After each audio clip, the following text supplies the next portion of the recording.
Alleluia, Alleluia, Alleluia, Alleluia.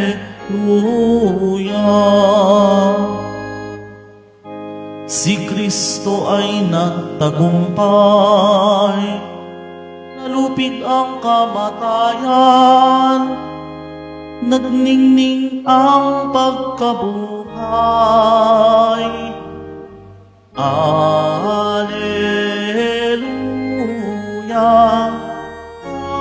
Alleluia, Alleluia, Alleluia.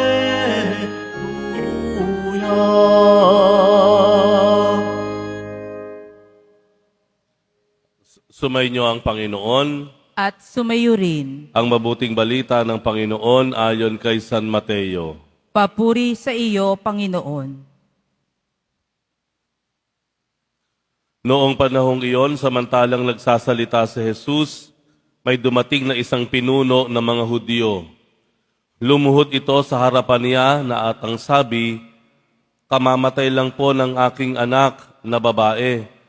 Ngunit sumama lamang kayo sa akin at ipatong ang inyong kamay sa kanya ay mabubuhay siya." Tumindig si Jesus at sumama sa kanya, gayon din ang kanyang mga alagad.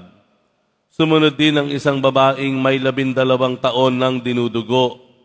Lumapit ito sa likuran ni Jesus at hinipo ang laylayan ng kanyang damit, sapagkat sinabi niya sa sarili, "Mahipo ko lang ang kanyang damit ay gagaling na ako."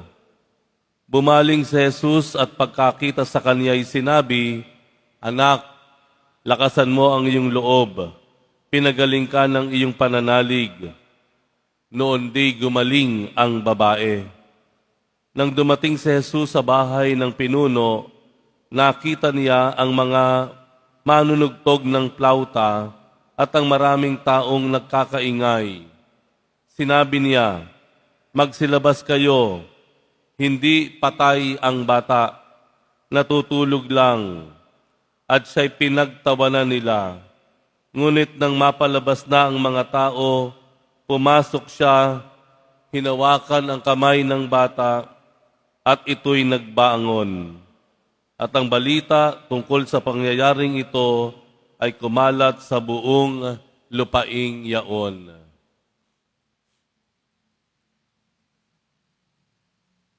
Ang mabuting balita ng Panginoon. Pinupuri ka namin, Panginoong Hesukristo. Magsiupo muna ang lahat. Magandang tanghali po sa inyong lahat. Tayo na dumudulog sa dambana ng ating Poong Jesus Nazareno, una sa lahat para magpasalamat sa Kanya.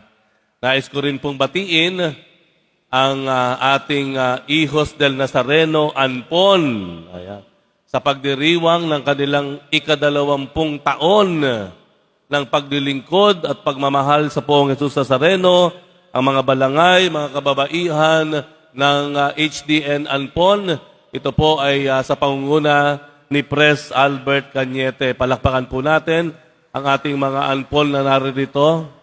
Congratulations, 20 long years ng pamimintuho, debosyon, paglilingkod at pagmimisyon sa ating Poong Jesus Nazareno. Pwede po ba na lingunin natin yung mga tao sa paligid natin? Sabihin po natin, God bless you.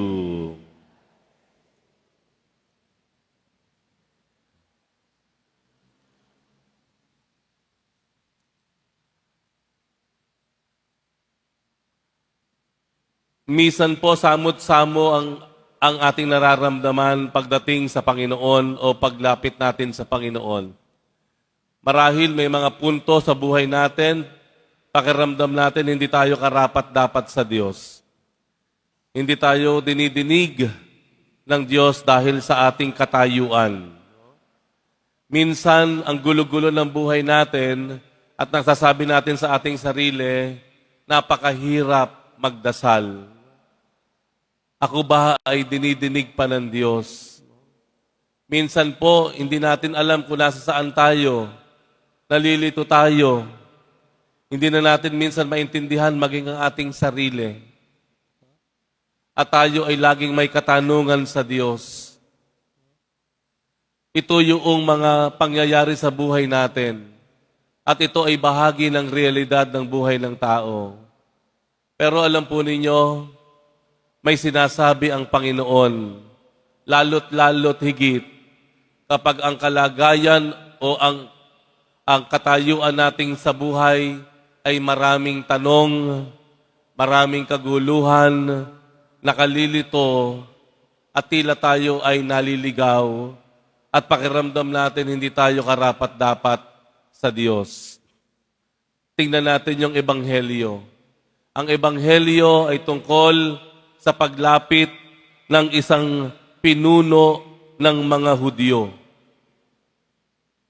Pinuno ng mga Hudyo. Ibig sabihin po, ito ay isang paglapit ng isang may kapangyarihan sa isang simpleng tao na kagaya ni Jesus. Doon pa lamang po, medyo questionable. Pwede bang mangyari iyon? Lalapit sa iyo ang isang may mataas na katungkulan, ikaw na simpleng tao lamang. At hindi lang po yun, meron siyang pakay. Yung pakay mas nakakagulat. Ang pakay niya, yung anak niyang namatay, bubuhayin ni Jesus. Yung patay, bubuhayin ni Jesus. At hindi sa komplikadong pamamaraan. Ang sabi ng pinuno, patungan nyo lang inyong kamay. Ha? Talaga? Papatungan lang ng kamay? Nagsisimula ng mag-build up sa ating ebanghelyo ang mga katanungan. Pwede ba yon?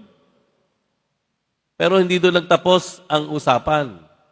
Dahil lang ang Panginoon sumama doon sa pinuno ng mga Hudyo, habang naglalakad siya, bigla na lamang may humipo sa laylayan ng kanyang damit. Sino itong humipo na ito? Ito ay babae na 12 taon na, 12 years na dinudugo. 12 years na dinudugo. At ano ang sabi ng babae? Mahawakan ko lang, mahipo ko lang ang kanyang damit, gagaling na ako. Ha? 12 years ka nang may sakit. Malubha na yan. Baka cancer na yan. Pero, ang sinasabi ng babae, mahipo ko lang yung damit, gagaling na ako. Muli pagtatanong, pagkalito, pwede ba yun? Ang hirap yata ng sitwasyon na yon.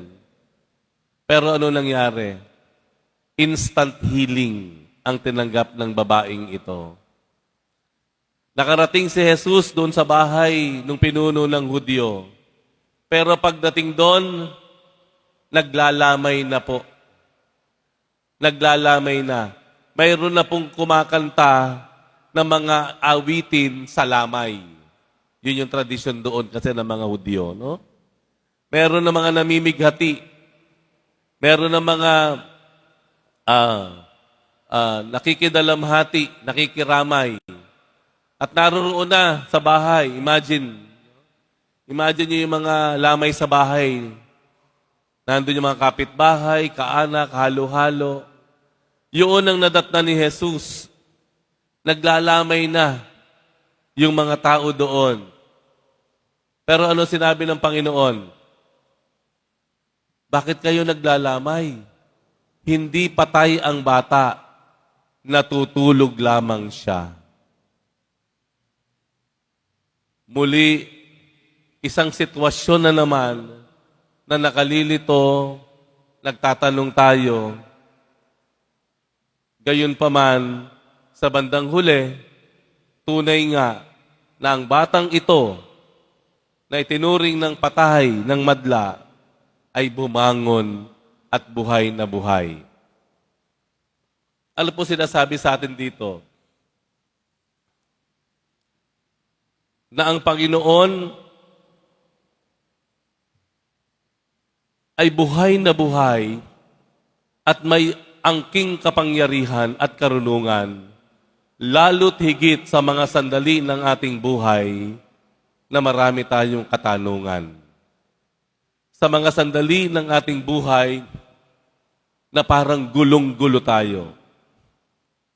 Sa mga sandali ng ating buhay na parang ang dami-dami nating iniisip. Doon, mas ipinapakita ng Panginoon ang kanyang kapangyarihan. Sa mga panahon at sandali na nagsasabi tayong hindi tayo karapat-dapat, mas higit ang Panginoon ang nagnanais at naghahangad na ipadama sa atin at ipaalam sa atin ang kanyang kapangyarihan. Bakit nga ba? Bakit nga ba kapag magulo ang buhay natin, kapag marami tayong pagkakamali, bakit nga ba mas lalo tayong lumalayo sa Diyos? Kapag batid natin yung mga nagawa nating pagkakamali ng lihim, kapag alam natin marami tayong naargabyado, kapag naalam natin marami tayong nagawang kasalanan, bakit ganon? Mas lalo tayong lumalayo sa Diyos. Mas lalo tayong hindi nagdarasal at nagsisimba dahil sinasabi natin sa ating sarili, hindi ako karapat-dapat. Bakit? Bakit mo sinasabi iyan? Gayong ang Diyos, minahal tayo sa mga sandali at panahon na tayo ay lubhang makasalanan. Bakit mo iniisip yan? Gayong minahal tayo ng Diyos hindi dahil matuwid tayo, kung hindi dahil tayo ay nanghihina, tayo ay nagkakasala. Ang Diyos, mas makikita natin at nananaig natin ang kanyang kapangyarihan sa mga panahon na tayo ay tila nanghihina, nagtatanong at naliligaw. For the past 2 weeks, 2 linggo po, for the past 2 weeks, 2 tao po ang kilala ko ang nabigla sa hindi inaasahang pangyayari. Yung una, natuklasan sa kanyang pagkakaospital na marami palang bara sa kanyang puso. Marami palang bara sa kanyang puso. Yung ikalawa, napag-alaman nung isang araw lamang na siya pala ay may cancer. Cancer sa ovary. Nakagugulat, hindi inaasahan, maraming tanong. Pero ako po ay na-inspired sa dalawang ito. Dahil kahit sa gitna ng kanilang pagtatanong, sa gitna ng tila parang hindi nila maintindihan, narinig at naramdaman ko sa kanila ang mas matibay na pananampalataya sa Diyos. Ang kanilang pagtitiwala sa Diyos. At dahil dito, hindi tayo bibiguin ng Diyos. Pakatandaan po natin, ang kapangyarihan at karunungan ng Diyos ay lalong nating nakikita at nananaig, lalo't higit sa mga panahon na tayo ay pinupuno ng maraming tanong, na tayo ay nakararamdam ng panghihina o pagkaligaw.